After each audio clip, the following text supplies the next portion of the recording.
All right, everybody, welcome to a special crossover episode. We have Locked On Avalanche and Locked On Panthers.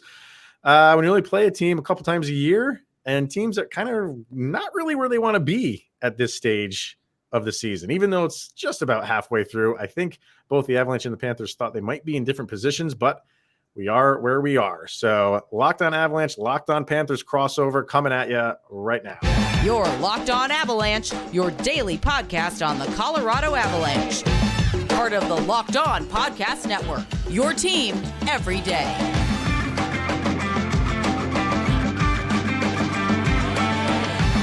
All right, everybody, welcome to a special crossover episode of Locked On Avalanche and Locked On Panthers. I am Chris Maselli. With me, as always, is Mr. Shaggy Von Doom, Kyle Sullivan. We are from Locked On Avalanche. From Locked On Panthers, Armondo Velez is here as well. Two teams facing off tonight. Yeah, we're doing the Brady Bunch thing here on, on YouTube. But thank you for tuning in, making it your first listen of the day. That is always appreciated. We'll throw the socials out there now for Locked On Avalanche. You can follow it on Twitter, LOPN_Avalanche on Instagram. You can do Locked On Avalanche questions, comments, concerns, and opinions, lockedonavalanche@gmail.com. And, of course, our YouTube channel. Subscribe to that. Get notified when a new show goes live. Armondo, where can people find you, sir? They can find the show account on Twitter at LO_FLA Panthers. If they got any Florida Panthers specific questions, they could email it at lockedonflapanthers@gmail.com. And, of course, follow the show on YouTube, Locked On Panthers, as well as anywhere you listen to podcasts. And make sure you get that FLA because you'll get another Panthers team, which is no longer playing right now. Mm-hmm. So, yeah. All right, sir, let's dive into this, and a lot to get to on today's episode. Obviously, we're going to be talking about the matchup between these two teams. Maybe get into the All-Star game, which is being held by your Panthers. And but we'll start off the top, man. Like I said in the intro, the Avalanche and the Panthers, two teams at the top of the standings last year, and I think a lot of people thought they were on a collision course to maybe play in the Stanley Cup. I'm not trying to bring you down or anything like that, but we know how that ended up. It was good for us. Panthers kind of I don't know what happened in the postseason for them. I know we did a crossover with you. Was it after the season was over? And we kind of it was the President's Trophy, the chase for the President's Trophy. Okay, so it was before the playoffs even started. Okay. Mm-hmm. And a lot has happened since then. Oh, man, those were the days of yesteryear. Yeah. So, I mean, for the Avs, obviously injuries up and down the lineup, just ended a 5-game losing streak. So they got at least a win in their pocket heading into the game against the Panthers. And the same thing with the Panthers, a eventful offseason for them with some trades. And they too, and even a coaching change. And they too are not really where they want to be right now. So start with that. What's going on with the Panthers, and is there cause for concern, and that proverbial are we hitting the panic button in Florida right now? We're almost at the panic button, I'll say. It's getting closer and closer to, you're just reaching for it, but it's not pressed completely yet. But yeah, everything that's gone on with the Panthers in the offseason, of course, it took weeks before Bill Zito even announced a change in the coach going from Andrew Burnett to Paul Maurice. Mm-hmm. And of course, when it was a little bit it was a little up and down on how people felt about Paul Maurice coming in, because there's the experience factor that people thought of when being in Winnipeg, being in Carolina / Hartford, even grabbing a cup of coffee in Toronto for a little bit of time. But then there was the other part of how he's failed to develop young talent, or putting too much ice time between top players instead of spreading the wealth out throughout his lineups as well, or riding a specific goaltender for a certain period of time. And, the Panthers got up to a 4-1-1 start to the season. Okay, this is a good start for the team. They're exactly where they need to be at the beginning. The blue line was the least of the concerns. especially when it was really the topic of the offseason with, of course, trading Mackenzie Weegar along with the Jonathan Huberdeau trade. Mm-hmm. You trade star forward for star forward, but a different type of star forward, of course, a guy who's more of around the net versus a guy who's a distributor. But it's just systemically for the Panthers. It's just the lack of adjustments mid game has just not been there for the Panthers. And when they fall behind early, especially, they don't come back. My listeners know the answer to this question, but I want to ask you guys to take a little bit of a guess. Okay. How many wins do you think the Florida Panthers have when trailing after periods 1 and 2? I'm going to go with a relatively low number, considering just the overall wins that they have. Well, no, they may have 18 wins on the season. God. I mean, I just feel like this is like a trick question, and you're just going to goat me into saying 0. It's 0. Wow. And this team had 29 comeback wins last season. Really? So in that same realm, just total comeback, or not after 2 periods, 29.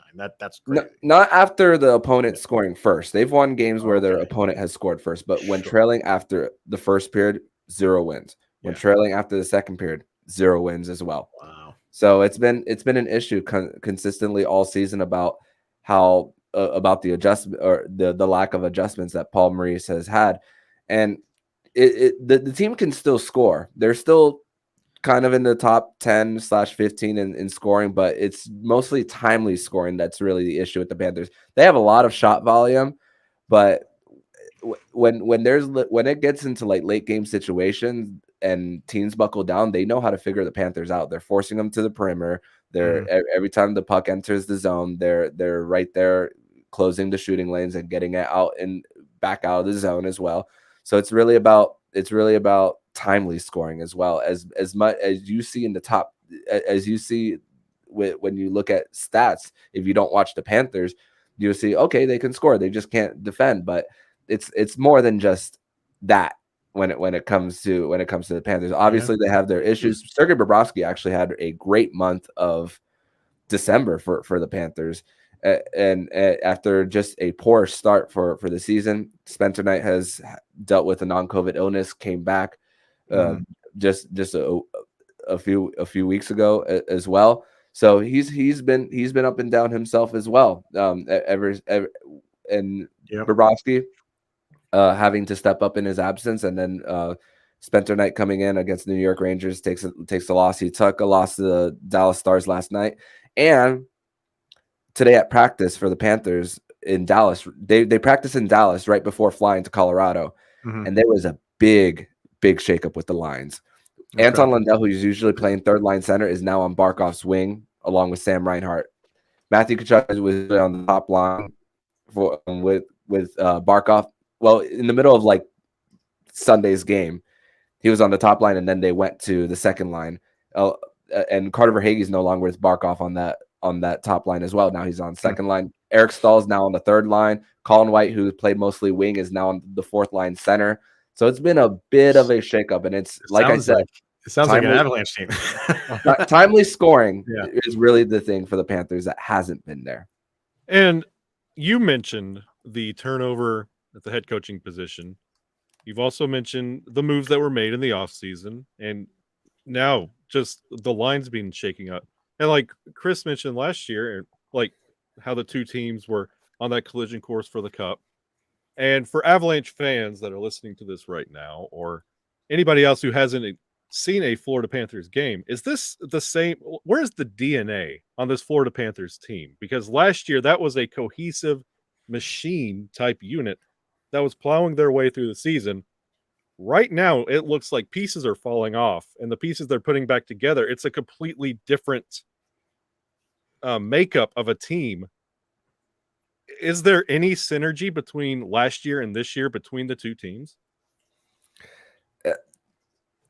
It would. I'd be lying if I said yes. But it looked that way really early on when they were defending well and getting timely scoring when needed.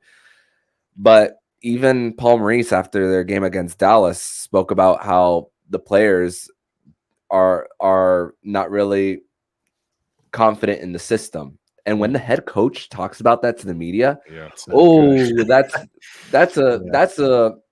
those are alarms that should be going off for everyone in the Panthers fan base. And sure, the Panthers have their cap issues as well, with $6.4 million in buyout money for Keith Yandel, which a majority of it will come off next season. Bobrovsky's cap hit is still looming large on this team, even if he's not performing at a Vezina level. We see it at times. We see flashes, but it's not to that level for the Panthers. And they're really missing guys, like I said this on yesterday's show. They're really missing gritty guys like a Mason Marchment and all. And it hasn't helped that Sam Reinhart is so up and down with how streaky he is. Barkov has also been out of the lineup a lot this season as well. Had a non-COVID illness, came back into the lineup, and then was out again with a non-COVID illness as well. So, and even though there's pretty good individual performances like a Brandon Montour who had a span of taking a lot of minutes when Aaron Ekblad was out for 3 weeks, and Aaron Ekblad has also regressed as well. He's playing hurt. He slightly admitted it. Coach Maurice slightly admitted it, but didn't go into detail about how hurt Aaron Ekblad really is playing for this team.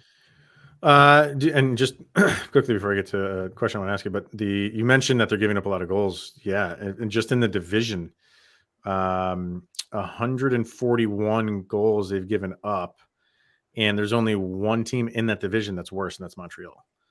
So yeah, they're like you said, they're scoring 133, which is kind of like, middle, maybe a little bit higher end for the division, but -8 in goal differential. So that'll hurt you. Obviously Tkachuk is having a very good year. You know what I mean? And you kind of expect that from him. And I don't mean this in a way of say like, is it not working? I don't mean it like that. I mean, like you said it a couple minutes ago about just the system, and maybe the players aren't buying into the system. Is there any, I don't want to say remorse or not regret of the deal that they made with Calgary, because the players you got rid of were within that system and could play a little bit better? Do you feel like they would be playing better if that deal wasn't made and they had the players that they had given up? And you know what I'm saying? Like, I'm not trying to say like, because Tkachuk's having a great year, but I'm just saying like, was it more of a fit team wise to have guys like the ones that you gave up that went to Calgary? I always said that in the short term, if you didn't make that trade for Tkachuk, that the Panthers would be better right now, record wise, and because the familiarity that Barkov and Huberdeau had throughout Huberdeau's time here. But you're looking at someone who's approaching the age of 30, along with Mackenzie Weegar as well, and to give an 8-year deal to both those guys, that closes your championship window to 1 to 2 years, and then you'd have to be even more extreme when it comes to being a buyer come a trade deadline. Even though they've already given up their fair share of assets, they don't have a first round pick till 2026. So it was gonna shorten that window. But with Tkachuk being 24 years old, it extends it. This was the step back season for the Panthers, but if there's one thing that's been great, it's just been watching Matthew Tkachuk play. And he's getting all types of goals. And over this 8-year stretch, I don't think we're always going to see seasons like this. So it's just 1 out of 8. So it's we still have a long time to like really see whether this works out. But I think it's going to. Yeah, and you're not. I don't want to seem like it's doom and gloom for the Panthers right now. I mean, they're there. As of we're recording this, they're 6 points back of Pittsburgh for the second wild card. So it's not insurmountable, but it's just, both of our teams, like, the Avalanche coming off a Stanley Cup win, where they're at now out of the playoffs, if they were to start today. And the Panthers, the President's Trophy, the reigning President's Trophy team is out of the playoffs as well. So kind of just two teams that you just expected to be there. are not right now. It's not over. We're halfway through the season, and you know, for the Avalanche, I think you feel like better days are ahead for the Avalanche once they start getting, you know, healthier, if they can start getting healthier. So it's a different, you know, I don't know if are the Panthers having injury problems. Every team does, but to the extent of the Avs, are not really. No. It's not to the extent of the Avs, and thankfully, I have everything written down on the Avalanche, like right before when it comes to asking you guys about their injuries, and that would actually be a great segue to for our segment number 2 to discuss everything about the Avalanche in this season for them. But first, we're going to tell you all about Bet Online. And betonline.net is your number one source for sports betting info, stats, news, and analysis. Get the latest odds and trends for every professional and amateur league out there, from pro football, college bowl season, basketball, and hockey. We've got it all at betonline.net. If you love sports podcasts, you can find those at BetOnline as well. We're always the fastest and easiest way to get your sports betting info. Head to the website today or use your mobile device to learn more. BetOnline is where the game starts. Back on this second segment here of this special crossover edition of the Locked On Florida Panthers podcast and Locked On Colorado Avalanche. And when it comes to this matchup between Florida and Colorado, this is actually one of the ones that I look forward to most, not only because of the history of this team with 1996, which I was only 3 years old. Doug, the head coach of the Panthers at the time, Doug McClain, just tweeted the other day about watching the Florida Panthers from President's Trophy to this. And it's just like hard to like look at that. And I can only imagine those fans who lived through that era of Panthers hockey. And of course, spoke about it many times how their rebuilds were their timelines were actually very similar with McKinnon and Barkov in the same draft, Huberdeau and Landeskog in the same draft, Rantanen and Lawson Krause in the same draft. But of course, Lawson Krause was traded. Not only the same draft, didn't the Panthers pick right after the Avalanche in all three of those drafts? Yep, all three of those drafts. Yeah, crazy. So very similar to how these teams are just as far as their timelines. And of course, both were up for the President's Trophy last season. Mm-hmm. And what's going on now? Both are outside looking in. Of course, the Colorado Avalanche, an extended playoff run for them, resulting in the Cup. Really, how many games did they lose last season? The postseason, only 4. All of last season, amazing. What a run for them. Yeah. But also with that comes with a lot of mileage for this team. Of course, Valeri Nichushkin played with a broken foot. I saw the X-rays on that. And Nichushkin, I'm seeing that he hasn't played since December 23rd, and he was averaging a point per game for them. McKinnon, I saw that even though he was out for over a week, that he's still second on the Avalanche in points. Landeskog hasn't played all season. Josh Manson hasn't played since December 1st. Bowen Byram hasn't played since November 4th. Paulo Francouz hasn't played since December 13th. Yeah. Like what? How many more injuries am I missing an injury on this Colorado Avalanche team? Am I missing Watch the game tonight, you'll find one. Yeah. Did you say Bo Byram? I mean, there's so many in there. Okay, as I'm saying, the list just goes on and on and on. I forget where you started. No, man, it's been a challenge. It really, really has, but it's getting better, and it's not to the point where you can use it as an excuse. Maybe early on in the season you could, but you have enough guys back now where you should be performing a little bit better than you are. You know what I mean? So Nichushkin is one that definitely hurts because he started off the year hot. And then I think it was just a lingering issue. I think that foot was a lingering issue for him and went out for a long period of time, came back, seemed like he was good to go, and now he's out again for the same issue. So it's like, even when we get guys back that are healthy, they either go out, like we just had Darren Helm return for the first time all year last week. And the time he went, so his first game back, Evan Rodriguez got hurt and he was out for a few games. So it's like the hockey gods give and the hockey gods take. It's just been like that all season long. But they're still floating. They're still there. They're right in the thick of things. And I think Avalanche fans maybe got a little bit spoiled last year with the Stanley Cup win, thinking that this team should be nowhere else except the top of the standings. But I think maybe they're taking, at least for this season, the approach of, hey, let's just do what the Tampa Bay Lightning did. Doesn't matter where you finish, get in the playoffs, and then we can do some damage. So for this year anyway, I think that maybe is where they're going to have to be, especially when Gabe Landeskog returns, which we were hoping that would be next week when they initially diagnosed him, but now it's looking like it's going to get pushed back another few weeks for him. So, right. Yeah, and I talked to you about the synergy between last year's Florida Panthers team and this year's Florida Panthers team. There's no way for this year's Colorado Avalanche team to find the synergy they had from last year because the roster changes every night.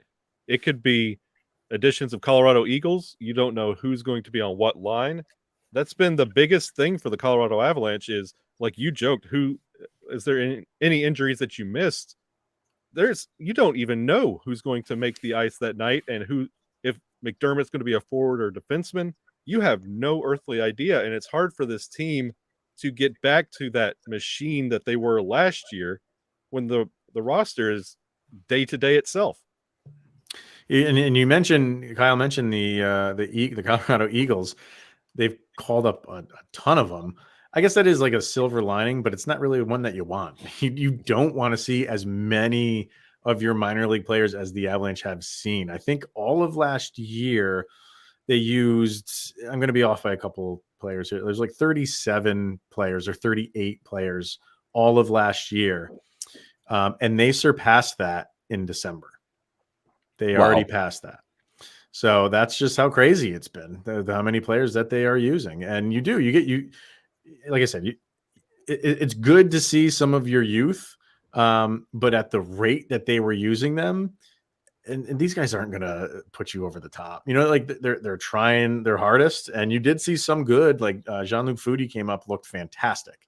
They sent him back down. I think a couple people are questioning, like, why not bring him back up? Because he looked really good.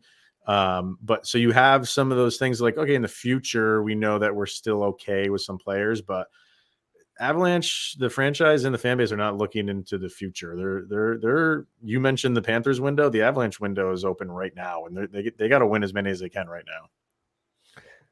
Luckily for Colorado, I'm just looking at their cap friendly page. They, unlike the Panthers, they have first round picks in future years as well. So even if they don't, they can always find a way to not only draft the players if they happen to miss the playoffs and just have one off year, or even find a way to package that to make. I know Nathan McKinnon's cap hit for his new contract will hit next year, being the highest paid player in the NHL, but still an opportunity to still build from even though Joe Sakic got promoted and no longer doing the trades for the. He's involved though, but he is. Don't be mistaken. He has a say.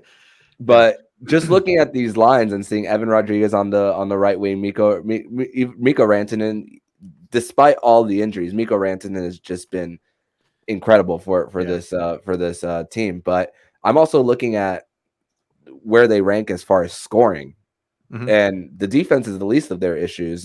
Cale Makar is still playing at a Norris caliber level, him and Devon Toews, that pair. And even with Darcy Kemper moving on to Washington, which that tandem of Charlie Lindgren and Darcy Kemper is making the difference for Washington right now. It's worked out. But they won the cup despite Darcy Kemper, because they really protected him around the net. They didn't. I believe, like, well, do you know the average shots on goal that they had on Darcy Kemper throughout the postseason last year? The postseason, I don't know. I don't know what it was. But during the regular season, it was pretty low. I think they ran a string of games where there was like less than 20 shots on goal against him. Wow. But the for the postseason, it was in that range. I mean, it was in the 20s, like the low 20s, I would guess. There was a couple games here and there where some teams are going to get 30, 35 shots on him, but no, they were they were every bit as advertised for their defense last year.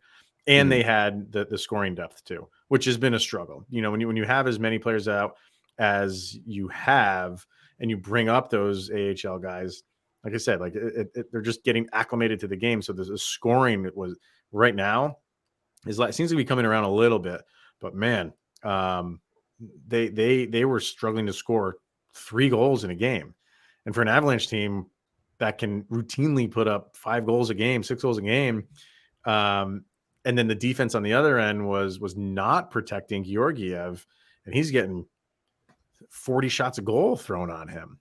It's been a challenge. It really has. And Mikko Rantanen hasn't stopped scoring, and he's been the battery for this team, and that's why you mentioned Nathan McKinnon is second in scoring. That's why nobody else is, and Mikko is. That is your sole point of scoring for the team, and that's why everything ranks the way it does. Yeah, when you get rid of guy, or they don't get rid of them, they sign elsewhere with Andre Burakovsky and Nazem Kadri. That's a ton of scoring from last year. Burakovsky had 60+ points last year, and Kadri had 80+. Both those guys are gone, and you're asking, a prospect, like Alex Newhook to really pick up that slack. Nobody thought that was going to happen, but at least he needed to do better than he's doing. So it's just, we knew that the roster wasn't as strong as last year. And then to just add the injuries on top of it, it's a work in progress for this year. Definitely no doubt about it. So. Yeah, and Georgiev 267 GAA, 916 save percentage with 2 shutouts too. Still decent numbers for a starting goaltender. And of course, Nazem Kadri wanted to stay in Colorado, but of course with the cap, it's tough. Unfortunately, couldn't make it happen. Sometimes you just gotta let others go. But we're gonna transition over to segment number 3, where we're gonna talk about tonight's game between the Colorado Avalanche and the Florida Panthers from Ball Arena. But first, guys, tell us all about Athletic Greens. I want to know about the All-Star game too, so maybe we'll touch on that as well. But first, we're going to hear from Athletic Greens. And Kyle, you got your Athletic Greens can? Yeah. Well, Armando's drinking out of a green cup, so that counts as Athletic Greens. Close enough. Kyle, he takes that canister everywhere with him. It's my third child. So what is Athletic Greens? You put 1 scoop of it in your morning water, a delicious scoop of Athletic Greens, and you are absorbing 75 high-quality vitamins, minerals, whole food sourced superfoods, probiotics, and adaptogens to help you start your day right. It's a special blend of ingredients which supports your gut health, also your nervous system, your immune system, your energy, your recovery, and your focus, everything that is important to you. And Athletic Greens was created when a founder was experiencing a ton of gut health issues of his own, and he ended up on a complicated supplement routine to recover, which cost him over $100 a day. Athletic Greens cost you less than $3 a day, and you're investing in your health, and it's cheaper than your coffee or cold brew or whatever it is that Armando's drinking out of that cup. What are you drinking out of that, sir? I am drinking water with electrolyte powder. Oh, see, you're healthier than Mr. Sullivan there, who downs those energy drinks like it's going out of style. You betcha. Athletic Greens is where it's at. So yeah, less than $3 a day that it will cost you, and you're investing in your health. So what could be better than that right now? It's time to reclaim your health and arm your immune system with a convenient daily nutrition. It's just 1 scoop in a cup of water every day, and that's it.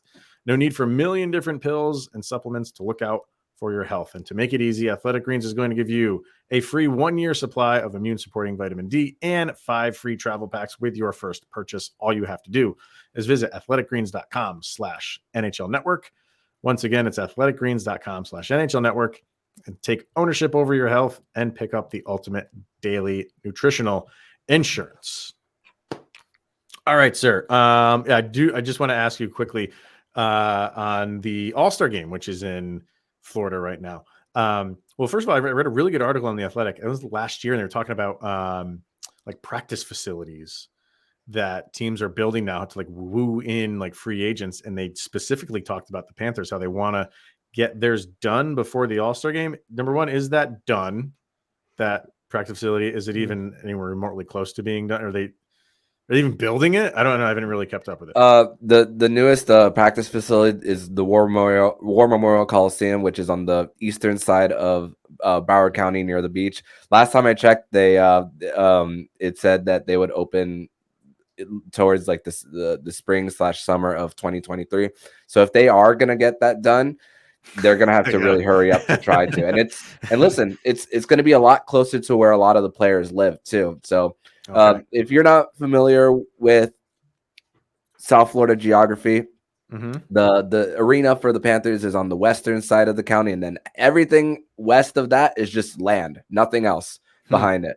Everything else to the east is where the beaches are, the where the players live. I mean, some players live in Parkland, some players live in Fort Lauderdale. Barkov lives in Boca Raton, so the county north. So it's going to be a better facility for the players. And not only it's only a concert venue, it's also a place for youth hockey as well. Very nice.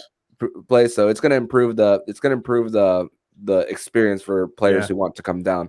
But as far as expecting it to be done for the All-Star weekend, I'm not expecting it. But I did talk about what festivities there are going to be doing for the All-Star weekend. They talked about it on 32 Thoughts. Mixing hockey and golf with it as well.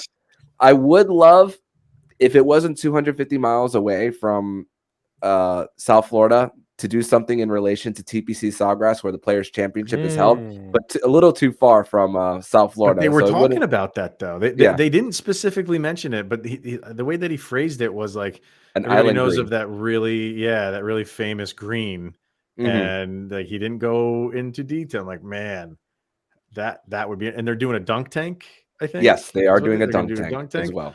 And then a few months ago, they had that same guy on, and they were talking about things that they might do. And they were going to possibly involve alligators somehow, but I don't know is that actually going to happen. Yeah, that's the guess that it's going to be an alligator. So it's as Florida as can get. And I said this on a show a few days ago that I hope they don't involve a Florida Panther, because the reason why the name of the team is because the Florida Panther is actually an endangered species. So for conservation reasons, I hope that they don't use a panther in relation to it. So chances are there's actually a famous theme park attraction where I live in Orlando called Gatorland, which is 30 minutes south of where I am in Kissimmee, Florida. And there's actually places where you could actually see all gators, like the shows. There's actually shows as well. There's zip lining through as well that you could see gators in sight. And there's actually a very famous bike trail on the western side of Miami-Dade County near the Everglades called Shark Valley. I've done the 15-mile bike ride, and literally I biked and you literally see 10 feet away from you a gator just sleeping. Stop, dude. Yep. Nope. I'm good. You leave it alone, they'll leave you alone. Yeah, until they don't. Wow, that's great. I said on our show, I'm not a big fan of the actual All-Star game. I think it's pointless to me. The day before stuff, I do get enjoyment out of that. That's more fun to watch to me than the actual game. Agreed. So and I think Florida's going to knock it out of the park if all this stuff that we're talking about, they pull that off. Can't wait for that. So a meaningful game is one that our two teams are playing. So where do we think this is going to go? It's like I said, the Avs coming off a 5-game losing streak. They finally got a win in overtime, no less. They are an overtime machine right now. I think that was their 11th overtime game so far this year. So they played very well against Edmonton. So they can build on that clearly. But it remains to be seen. They've been very up and down this year, very inconsistent, very slow to start games this year. So for the Avalanche, I would just expect more of that. Maybe just even though you played well, they've been struggling out of the gate, and then they just start to pick things up as the game goes on. So that's kind of where I until they start doing things differently, I think this is the Avalanche team that we have right now, and it's just rinse and repeat. We've got enough. We've seen enough so far that's we're there. They definitely can win the game, but you can't. When you have those slow starts like they do, you can't get behind, and they've been doing that a lot. So What do you think, Kyle? You think this is going to be any different than what we've seen so far this year for the Avs? I think this is going to be kind of a double down on this. They're going to take the emotion that they got from the Edmonton game and double down on it, because reading the tea leaves and the scuttlebutt, it sounds like this is going to be a Jonas Johansson game. Former Could Panther be, Jonas Johansson. What's that? Former Panther. Georgiev's played 11 games in a row, so this is going to be the rumor is this is going to be a Jonas game. And if that's the case, you know what you have between the pipes.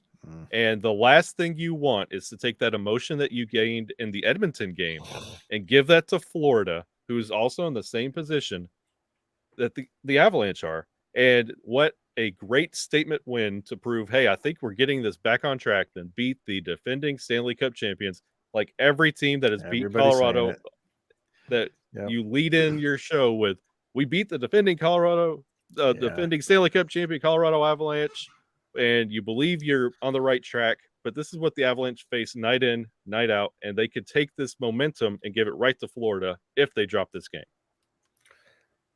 And both the Avalanche and the Panthers both have targets on their backs, like President's Trophy winner, Stanley Cup champion from the season before.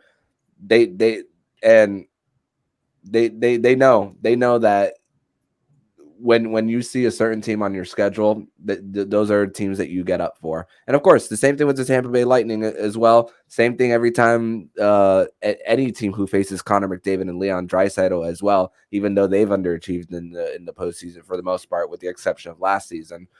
But there are certain teams that you look at in the schedule and then you just get up for more. And these two teams, they just happen to be playing each other on Tuesday night at Ball Arena. But with these two teams, Florida falls behind as very early as well. So it's really hard to like put your finger on like who's going to be that team. They're 8-13-1 on the road this season for the Panthers. So wow, okay.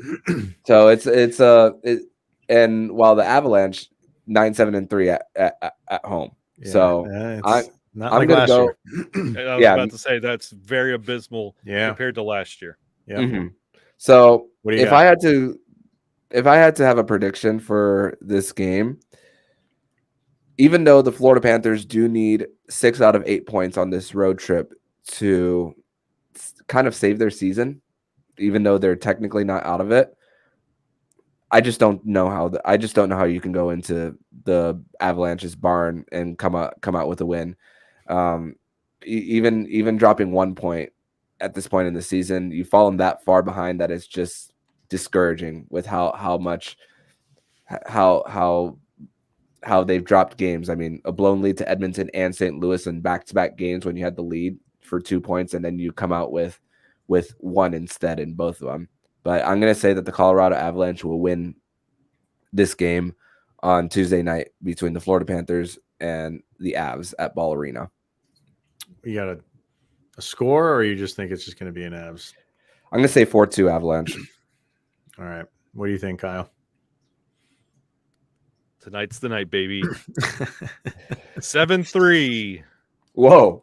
What? Look. Nathan McKinnon, Mikko Rantanen, they're going to start putting this back together. And I'm going to just call the shot now. This is going to be one of those games. The Avalanche finally start putting pieces back together. And you have Bo Byram skating now. You have that looming that guys are coming back. You could put it together now. And what better way than against Florida? I mean, like I said, I got to see them have an offensive explosion. It's tough to predict that because they just haven't done it. But looking at the save percentages, who do you think is going to start in goal? I think Bobrovsky is going to start. Bobrovsky is going to start, and he's the lesser of the two between him and Knight, right?